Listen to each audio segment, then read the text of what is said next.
오늘 말씀의 제목은 예수 믿고 받은 하늘의 복입니다. 예수 믿고 받은 하늘의 복. 여러분은 예수님을 믿고 어떤 복을 받았는지 분명히 아십니까?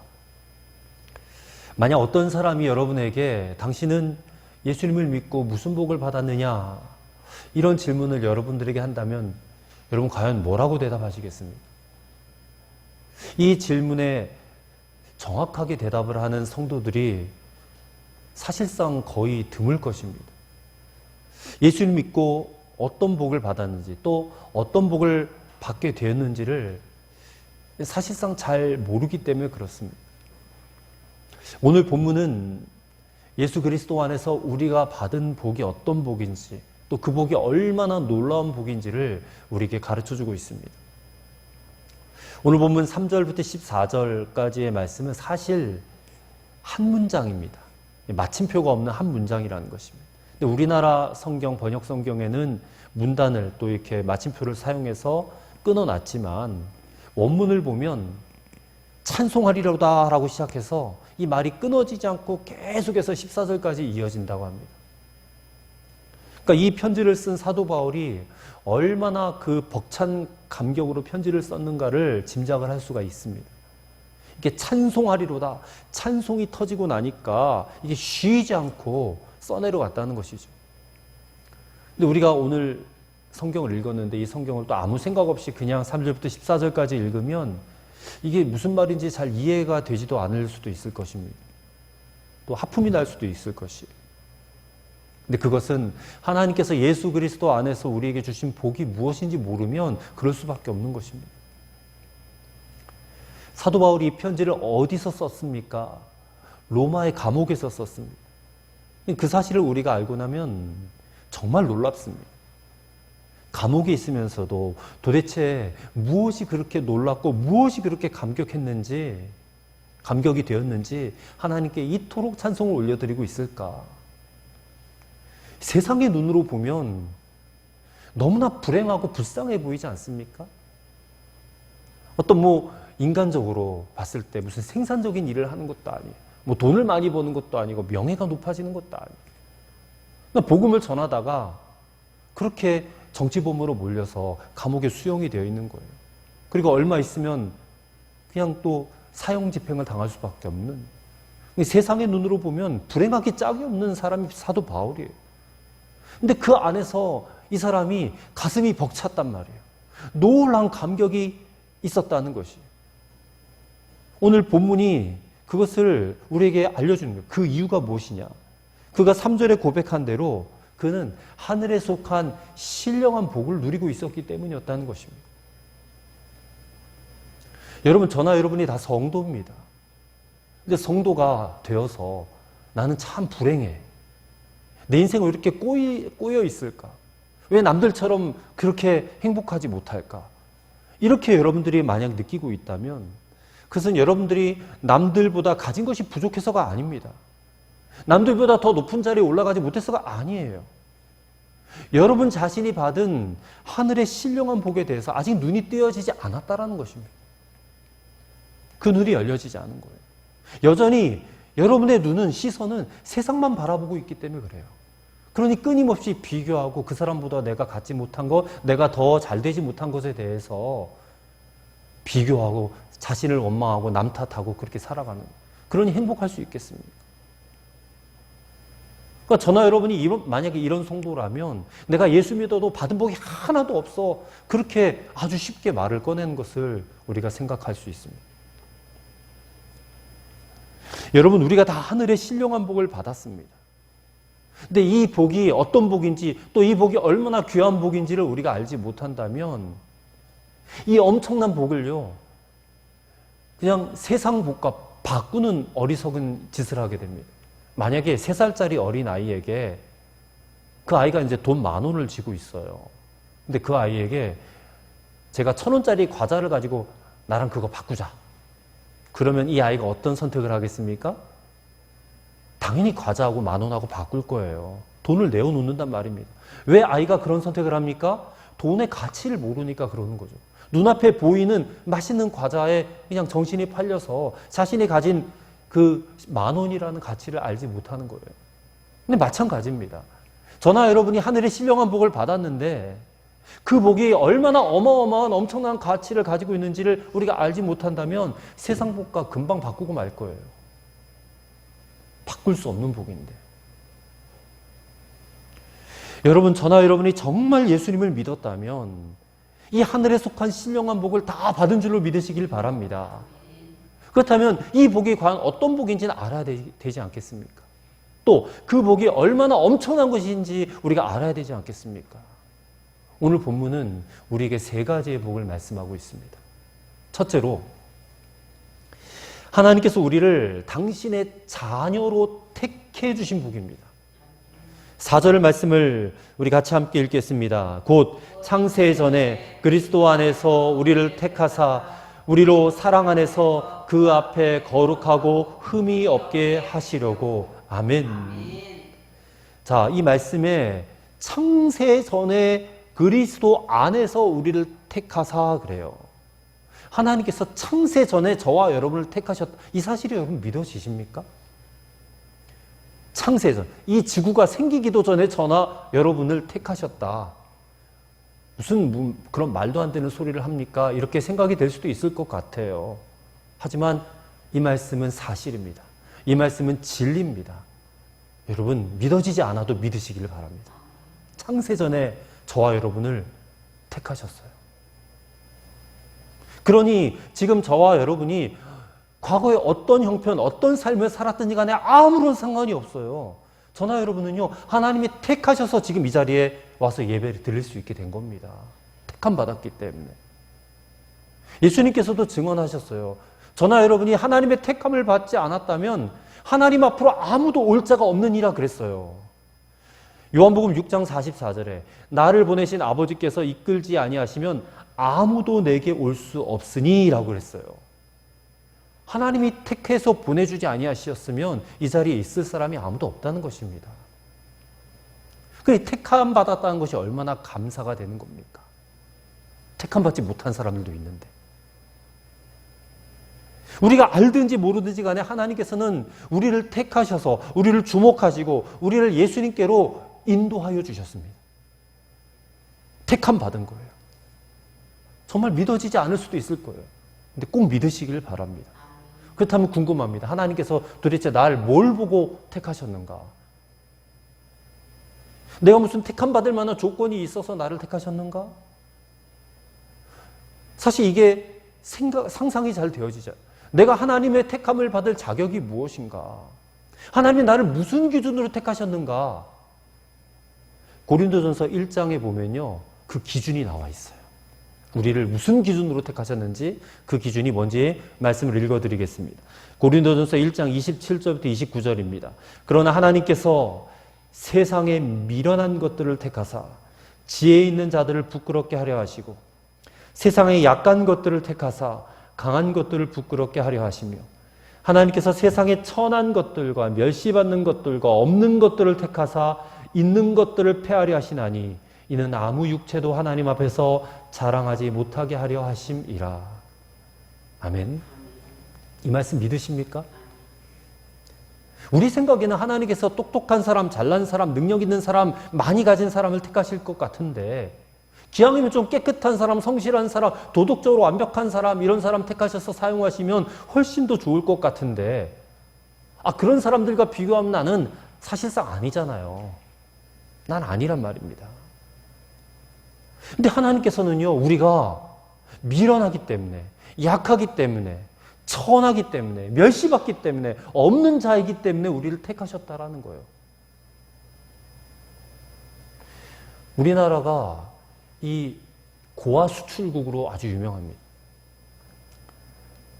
그러니까 결혼하지 않았는데 임신해가지고 그 아이를 낳아가지고 키울 능력이 없으니까 다 그냥 입양기관으로 보내는 거예요. 그래서 우리 땅에서 태어난 우리 핏줄인데도 수많은 아이들이 외국으로 입양이 보내지는 거예요. 그 외국 사람들이 우리나라 아이들을 입양하는데 그 입양하는 가정들을 보면 참 대단한 것이 그들 가정에 아이들이 없어서가 아니에요. 아이들이 있는데도 입양을 받아요. 근데 또 희한한 것이 기왕 입양 받을 거면 좀 건강하고 똑똑해 보이는 아이를 택할 것 같지만 그렇지 않더라는 것입니다. 일부러 장애가 있는 아이를 입양하는 가정이 많더래요. 뇌성마비 있고 지체장애 있고 이런 아이를 입양하는 가정들이 있다는 것입니다. 그러면 그들은 어째서 그렇게 문제 있는 아이, 약한 아이, 장애가 있는 아이를 택해서 입양을 하는 것일까? 하나님께서 약한 자를 택하시는 그 은혜를 알기 때문에 그렇다는 것입니다. 하나님께서 나를 그렇게 택하셨다라는 사실을 정말 그들이 깨달았기 때문에 그렇다는 거예요. 하나님의 이 은혜를 우리가 알고 나면 여러분 사람을 보는 눈이 달라질 수밖에 없습니다. 그리고 무엇보다 자기 자신을 보는 눈이 달라질 수밖에 없어요. 여러분 자신에 대해서 어떻게 생각하십니까? 아, 나 정말 똑똑한 사람이야. 나 정말 뛰어나. 세상에 나만한 사람 있으면 나와보라 그래. 여러분 이렇게 생각하세요? 아마 그렇게 생각하지 않으실 것입니다. 항상 나는 연약해. 나는 부족해. 나는 건강하지도 못해. 나는 가진 것도 별로 없어. 아마 이렇게 생각하실 거예요. 근데 내가 이러이러한 조건 때문에 하나님의 택함을 받았다라면, 그것이 믿어진다면 여러분 안에 있는 어떤 그런 열등감들, 어떤 비교의식들, 그런 스스로 막 자책하는 이런 것들이요 다 사라지게 될 줄로 믿습니다. 하나님께서 나의 약한 것 때문에 택하셨다니까 오직 감사밖에 할 게 없잖아요. 그렇지 않습니까? 내가 약해서 택하셨다는데, 내가 미련해서 무지해서 가진 것도 없어서 나를 택하셨다는데 얼마나 감사합니까? 그리고 그런 조건 때문에 나를 택해 주셨으니까 이건 뭐 누구한테 가서 뭐 떠벌리고 자랑할 것도 아니잖아요. 사실상. 왜요? 약하기 때문에 택함 받았으니까 그냥 감사밖에 드릴 게 없는 거예요. 정말 하나님께 감사하셔야 됩니다, 여러분. 출애굽기 19장 5절 6절에 보면 이스라엘 백성들이 택함 받은 그 본문이 나옵니다. 그 이스라엘 백성들이 하나님으로부터 택함 받았는데 이런 이제 칭송을 하세요. 그들을 특별한 소유로 삼으셨고 또 다른 나라 사람들에 대해서는 제사장 나라가 되도록 선택하셨다. 이런 표현이 나와요. 제사장 나라가 된다라는 것은 이 이스라엘 백성들이 하나님을 잘 섬기고 순종해서 복을 받아가지고 온 세계에 하나님의 영광을 나타내도록, 온 세계 사람들이 하나님께 영광 돌리도록 그렇게 칭송받는 나라와 백성이 되게 해주셨다라는 것을 말하는 거예요. 근데 이스라엘 백성들은 자신들이 그렇게 택함 받은 목적을 잃어버렸어요. 상실해버렸어요. 그리고 자기들만 뭐 이렇게 선택받았다 하는 어떤 우월의식에 사로잡혀가지고 이방인들을 멸시하고 무시했어요. 그래서 이방인들만 보면 마치 지옥의 땔감처럼 그렇게 여기고 무시하고 다 죽여버려야 된다. 아직까지 그 극단적인 유대인들은 그런 생각들에 사로잡혀 있어요. 오늘 이 시대, 우리와 동시대에 살아가고 있는 유대인들 가운데서도 이방인들은 지옥의 땔감이다. 근데 그러다가 그 나라가 결국은 멸망당하지 않았습니까? 거의 뭐 2000년 동안 나라 없이 온 세계에 흩어져가지고 그렇게 살다가 겨우겨우 그냥 1948년에 독립을 해서 지금 이스라엘이 생기긴 됐지만, 그래서 이스라엘 백성들은요 지금도 이 신명기의 말씀을 다시금 귀 기울여 들어야 될 필요가 있습니다. 신명기 7장 7절에 하나님께서 이렇게 말씀하십니다. 여호와께서 너희를 기뻐하시고 너희를 택하심은 너희가 다른 민족보다 수효가 많기 때문이 아니니라. 너희는 오히려 모든 민족 중에 가장 적으니라. 이스라엘 택하신 것도 강대하기 때문에, 수가 많기 때문에, 많은 다른 민족들보다 대단하기 때문에가 아니라 너희가 지극히 작고 약하고 연약한 민족이기 때문에 내가 너희를 택했다라고 말씀하고 계시잖아요. 그러니 이스라엘 백성들이 어떻게 해야 됩니까? 그런 하나님의 택하심의 기준을 알고 겸손해야죠.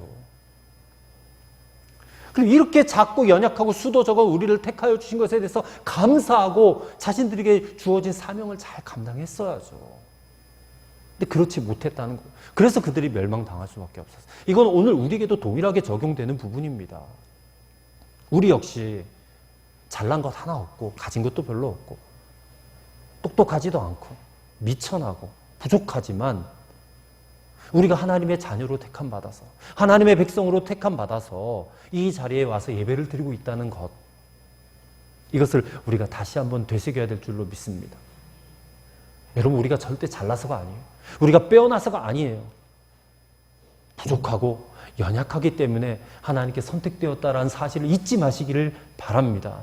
그러면 여러분, 절대로 우리 자신을 누구와도 비교하지 않아요. 열등감, 아니 우월감 빠질 그런 이유도 없는 것입니다. 오직 나를 택해 주신 하나님의 은혜에 감사하고 감격할 뿐이라는 것을 오늘 이 말씀을 통해서 반드시 깨달으실 수 있게 되기를 바랍니다. 두 번째로, 예수님께서 피 흘려 주셔서 모든 죄를 사하여 주신 복입니다. 이게 하늘의 신령한 복이에요. 자, 7절입니다. 7절을 같이 한번 읽겠습니다. 우리는 그리스도 안에서 그의 은혜의 풍성함을 따라 그의 피로 말미암아 속량 고 죄 사함을 받았느니라. 예수님의 십자가의 보혈이 우리를 모든 죄에서 깨끗하게 사하여 주셨다. 죄 사함의 복. 아유, 목사님, 뭐 그 정도 모르는 그리스도인이 어디 있겠어요? 다 알죠, 뭐. 예수님의 피가 내 죄를 다 사하여 주셨다. 과거와 현재와 미래의 모든 죄를 다 용서하여 주셨다. 근데 여러분, 그 받은 복이요, 우리가 받은 여러 가지 복들 중에서 가장 크고 가장 놀라운 복이라는 사실을 꼭 믿으셔야 됩니다. 여러분, 속죄함이 가장 큰 복이에요. 가장 귀한 복이에요. 죄 사함을 받았다. 이런 얘기를 들었습니다. 미국의 전 대통령인 카터 대통령, 여러분 잘 아시죠? 이 카터 대통령 부부가요, 그렇게 금슬이 좋다고 합니다. 근데 이 부부가 하버드대에서 강연을 했대요. 그래서 강연을 끝내고 나서 이제 학생들로부터 질문을 받았대요. 근데 한 학생이 이런 질문을 하더랍니다. 대통령 네 분께서는 어떻게 그렇게 인고 부부가 되었느냐, 금슬이 좋은 부부가 되었느냐라고 묻자 카터 대통령이 이렇게 대답을 했습니다. 우리의 결혼에서는 사랑이 30%이고 나머지 70%는 용서였습니다. 그렇게 대답을 했어. 그러자 카터 대통령의 부인인 로잘린께서 일어나서 가지고 남편의 대답을 이렇게 수정을 했습니다. 아닙니다. 우리의 결혼에서 사랑은 10%, 나머지 90%는 용서였습니다. 그렇게 대답을 했어요. 그러니까 이 말을 하자 학생들이 다 그냥 폭소가 터졌어요. 박수를 치면서 그렇게 웃었답니다. 사랑은 10%고 용서가 90%다. 여러분, 부부 사이에서도 이 행복의 조건이 용서에 있다면 하나님과 여러분과의 관계, 하나님과 우리 사이는 이게 두말할 필요가 없지 않습니까? 하나님과 우리 사이가 어떤 관계입니까? 지극히 용서의 관계입니다. 하나님께서 십자가에서 우리 죄를 용서하신 것 때문에 우리가 하나님과 관계가 회복되어질 수 있었던 것이죠. 여러분, 세상 모든 사람들이 다 무거운 짐을 지고 살아요. 어떤 짐을 지고 삽니까? 질병의 짐이 있어요. 빈곤의 짐이 있고 실패의 짐이 있어요. 고독의 짐이 있고 번민의 짐이 있어요. 그 외에도 여러 가지 짐들이 많아요. 얼마나 어깨가 무거운지 몰라요. 근데 그 중에서도 가장 무거운 짐이 무엇인지 아십니까? 바로 죄의 짐입니다. 죄의 짐. 실상은 모든 사람들이 다 이 죄의 짐에 눌려 살고 있어요. 우리가 잘 인식하지 못할 뿐입니다. 이 죄의 짐이 얼마나 무거운가. 이 죄의 짐이 사실상 우리를 가장 비참하게 만드는 것입니다. 그런데 우리가 예수님을 믿고 받은 가장 큰 복이 바로 이 죄의 짐이 예수님께 맡겨졌다는 거예요. 죄의 짐을 벗어놓게 됐다라는 거예요. 아니, 그 죄의 짐이 완전히 사라져버렸다는 거예요. 그냥 벗어났으면 눈앞에 보일 수도 있는 것인데 벗어놓자마자 예수님이 다 감당하셔서 그 복을, 그 죄의 짐을 다 치워버리셨다는 거예요. 눈앞에 보이지 않아요, 이제. 이게 얼마나 놀라운 복입니까? 그것도 예수님의 보혈로 말미암아. 따라서 죄 사함의 복이 우리가 이 세상 사는 동안에 받은 가장 크고 놀라운 복임을 꼭 믿으시길 바랍니다. 죄책감에 시달리지 마시길 바라요. 여러분을 천국에 들어가지 못하게 막는 죄의 짐이 다 여러분 눈앞에 사라져버린 줄로 믿으시길 바랍니다. 예수님의 보혈이 그런 능력이 있는 보혈의 능력이에요. 정말 속죄함보다 귀한 복이 없다는 것입니다. 예수님께서 요한계시록 14장 13절에서 이런 말씀을 하셨어요. 또 내가 들으니 하늘에서 음성이 나서 이르되 기록하라. 지금 이후로 주 안에서 죽는 자들은 복이 있도다 하심에 성령이 이르시되 그러하다. 무슨 말씀을 주셨어요? 주 안에서 죽는 자들은 복이 있도다. 아니, 죽는데 무슨 복이에요?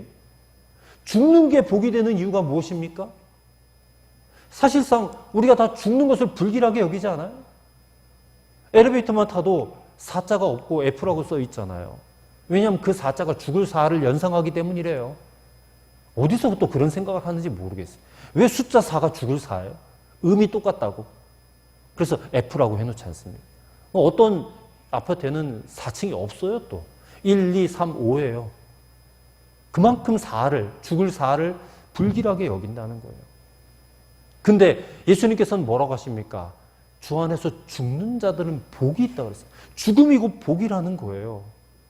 그렇다면 여러분 이 세상에서 막 남들이 부러워할 만큼 떵떵거리게 잘 살아야, 아니 남부럽지 않게 막 큰 성공을 이루어야 죽을 때 복이 될까요? 그런 죽음이 복된 죽음일까요? 무슨 대단한 업적을 남기고 후대에 이름을 남길 만큼 그렇게 살았어야지 죽을 때 복이 될까요? 과연 예수님이 말씀하신 죽어도 복된 이 복이 과연 무엇이겠습니까? 여러분 성공이겠습니까? 여러분 죽을 때 성공이 무슨 의미가 있습니까? 죽으면 다 하나님 심판대 앞에 서는데 내가 이 땅에서 무슨 업적 하나 이룬 것이 하나님 앞에 뭐가 대수냐는 거예요. 어느 장로님에게 친구가 있었습니다. 근데 그 친구는 공군 장성이었다가 퇴역한 이제 군인이에요.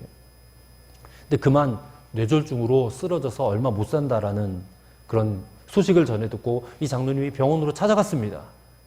병실에 들어서자마자 그 친구가 그냥 다짜고짜 소리를 지르더래요.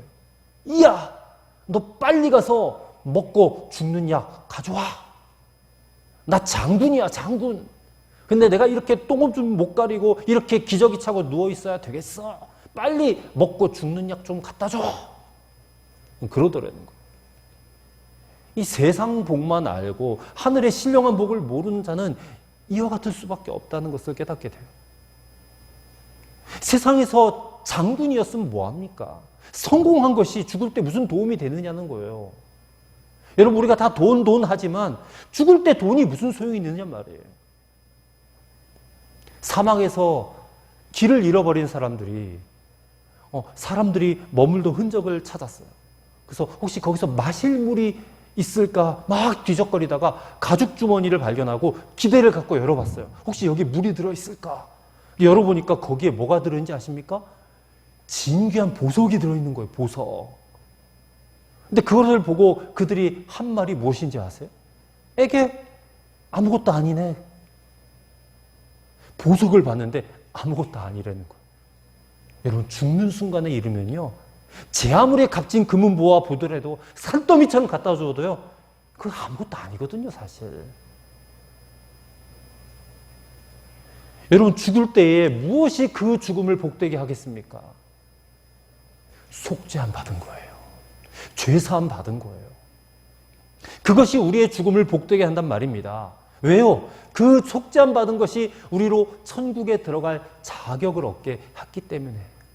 여러분 죄 사함 받지 못하고서는 천국에 못 들어가잖아요. 죄 사함 받아야 천국에 들어갈 수 있지 않습니까? 근데 우리가 예수님의 십자가 보혈로 말미암아 죄 사함을 받았으니 얼마나 큰 복을 받은 거예요? 이것이 우리가 예수 믿고 받은 가장 크고 놀라운 복인 줄로 믿습니다. 이 복이 죽음조차 복되게 만드는 거예요. 죽어도 복된 자는 오직 하나입니다. 예수님의 보혈로 속죄함을 받은 자인 것입니다. 그러니 여러분 모두가 이 복을 대수롭지 않게 여기시면 안 됩니다. 천국 문이 활짝 열리게 만든 이 엄청난 복을 받은 자답게 살아가셔야 돼요. 이 복을 영원토록 기뻐하며 감사하며 살아가셔야 돼요. 오늘 그 감사가 회복되어지게 되기를 간절히 바랍니다. 마지막 세 번째 복은 성령님께서 우리 마음에 오신 복입니다.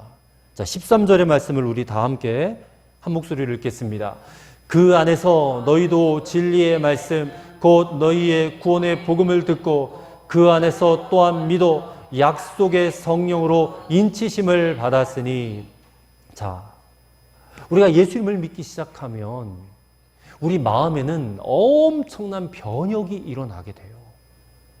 예수님을 진짜 받아들이고 영접하였으면 마음의 변화가 일어나지 않을 수가 없어요. 어떤 변화가 일어나는지 아십니까? 전에는 그냥 아무렇지도 않게 생각했던 교회 다니는 거, 예배 출석하는 거, 주일 성수하는 거, 성경 말씀 보는 거, 기도하는 거, 하나님 앞에 헌금 생활하는 거, 11조 드리는 거, 이런 것들이요 너무너무 중요하게 여겨지는 거예요. 그리고 그것은 사모하는 마음이 일어나게 되어 있습니다. 예수님을 영접한 사람은 다 그럴 수밖에 없는 거예요. 근데 왜 이런 일이 일어나느냐? 바로 성령님께서 우리 안에 임하셨기 때문에 그래요. 이것이 여러분 성령의 인치심이라는 거예요. 인치심. 성령님이 왜 우리 안에 들어오셔야만 하는 것입니까? 우리 안에 들어오셔야 우리의 마음을 주장하실 수 있기 때문에 그래요. 왜냐하면 사람의 모든 행위가 마음에서부터 시작이 되는 거거든요. 근데 그 마음이 세상에 사로잡혀 있고 사탄에게 사로잡혀 있으면 세상의 종, 사탄의 종이 될 수밖에 없는데 성령님이 들어오셔서 내 마음의 주인이 되어주시고 내 마음을 사로잡아 주시면 우리는 성령님의 종이 될 수밖에 없는 것 아니겠습니까? 그럼 성령님이 이끄시는 대로, 시키시는 대로 우리는 순종하며 살지 않겠어요? 그래서 성령님이 인쳐주시는 것이 얼마나 놀라운 복이냐. 이제부터 이 세상에서 살아가는 삶을 성령님이 이끄시고 인도하시는 대로 살아갈 수 있게 되는 것이다. 이게 가장 큰 복이라는 거예요. 또 성령님은요 14절의 말씀 보니까 우리 기업의 보증이 되신다라고 했어요. 이게 무슨 말이냐면 우리가 예수님을 믿고 약속받은 모든 축복, 즉 하나님의 자녀로 택함받은 것, 예수님의 피로 속죄함 받은 것, 그리고 우리가 천국을 기업으로 받게 된 것, 이것이 정말 우리 것이 되었다라고 보증해 주신다는 거예요. 성령님. 그래서 14절의 말씀, 이는 우리 기업의 보증이 되사 그 얻으신 것을 속량하시고 그의 영광을 찬송하게 하려 하심이라. 우리로 하여금 이렇게 하기 위해서 성령님이 들어오셨다라는 거예요. 여러분, 우리는 이와 같이 엄청난 복을 받았습니다. 하나님이 택하셔서 자녀 삼으셨어요. 예수님이 십자가에 죽으셔서 죄사함 받았어요. 성령 하나님이 우리 안에 들어오셔서 우리가 받은 모든 복을 보증해 주세요. 이것을 정말 알고 나면 이 세상에 두려울 것, 염려될 것 아무것도 없습니다. 뭐가 두렵고 뭐가 염려가 됩니까? 이 세 가지 복을 받았는데. 그리고 우리 신앙생활에 더 열심히 정진하지 않겠습니까? 이 신앙생활이 얼마나 귀중한지, 얼마나 중요한지 그것을 사모하며 살지 않겠느냐는 거예요. 아무리 말로 신앙생활 열심히 하십시오 말해도요, 공연불로 들릴 수밖에 없는 것은 이 복을 깨닫지 못하기 때문에 그래요. 근데 이 복을 정말 깨닫게 되면 여러분 뭐 신앙생활 중요합니다 이렇게 얘기하지 않아도요 얼마든지 열심히 하게 돼요. 아, 정말 중요하구나. 이 신앙생활이 내 인생의 가장 가치 있는 일이구나. 우리가 세상에서 다 직업을 갖고 돈도 벌고 하지만 그것보다 내가 예수님을 믿고 신앙생활하는 것이 가장 진짜 가치 있는 일이구나. 하나님 앞에 예배드리는 것이 정말 복된 일이구나. 이것을 깨닫고 이 시간과 이 장소를 놓치지 않는 것이죠. 근데 여러분 놀라운 것은 우리가 이런 복을 받는데 우리가 한 일이 아무것도 없다는 거예요. 우리가 그것 때문에 뭐 먼저 그렇게 해달라고 기도한 것도 아니잖아요. 우리가 그렇게 무슨 이런 복을 받을 만한 자격을 갖춘 것도 아니잖아요. 오직 이 모든 일들이 예수 그리스도 안에서 우리에게 거저 주어진 거예요. 거저 주어졌어요. 그래서 사도 바울이 이 모든 복을 언급할 때마다 그리스도 안에서 이루어졌다라고 그렇게 말하고 있지 않습니까? 이것은 누구나 예수님을 믿기만 하면 이 복을 다 받게 되어 있음을 말하는 것이에요. 그래서 우리가 예수님을 믿음으로 이 복을 다 받았다라는 거예요. 하늘에 속한 신령한 복. 예수님 안에서 주어진 것이기 때문에 우리의 능력이나 자격이나 출신이나 어떤 행위와는 아무런 상관이 없다는 거예요. 그래서 이것을 뭐라고 말합니까? 은혜라고 말하는 거예요. 은혜. 설교 말씀 듣고 은혜 받았다가 아니라 이게 바로 은혜라는 거예요. 우리 중에 이 은혜 못 받은 사람 누가 있습니까? 다른 사람보다 부족하게 받은 사람 누가 있습니까? 아니, 앞에서 강단에서 설교하는 목사는 이 복을 많이 받았고 여러분은 적게 받았습니까? 아니에요. 다 똑같이 받았습니다. 가장 좋은 것은요, 다 똑같이 받은 거예요. 이게 차별이 없습니다. 그래서 하나님은 공평하신 하나님이에요. 공평하신 하나님. 진짜 좋은 거는 다 똑같이 받았으니까. 근데 여전히 세상 복의 기준으로만 보면 하나님은 공평하지 않으시다라고 말해요. 누구는 돈 많이 가지고 있고, 누구는 돈 적게 가지고 있고, 누구는 건강하게 사는데, 누구는 건강하지 못하게 병 걸려 사니까 그런 것만 보면 공평하지 않죠. 근데 하늘의 복은 영원한 거잖아요. 여러분, 이 땅에서 우리가 오래 살아봐야 100년 아닙니까?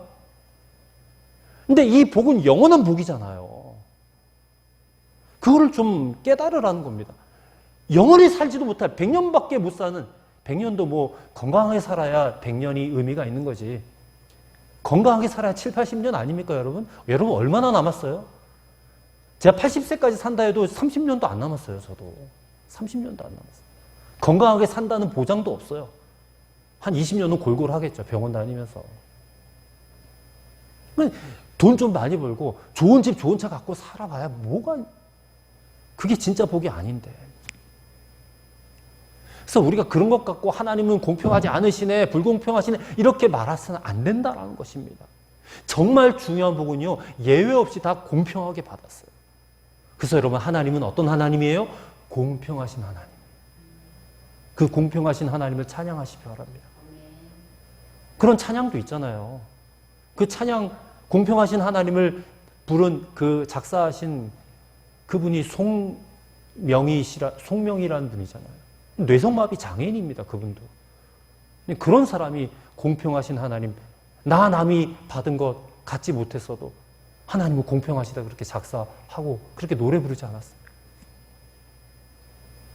이제 여러분, 사람들에게서 당신은 예수 믿고 어떤 복을 받았습니까? 라고 질문을 받는다면 정확하게 대답해 주실 수 있게 되기를 바랍니다.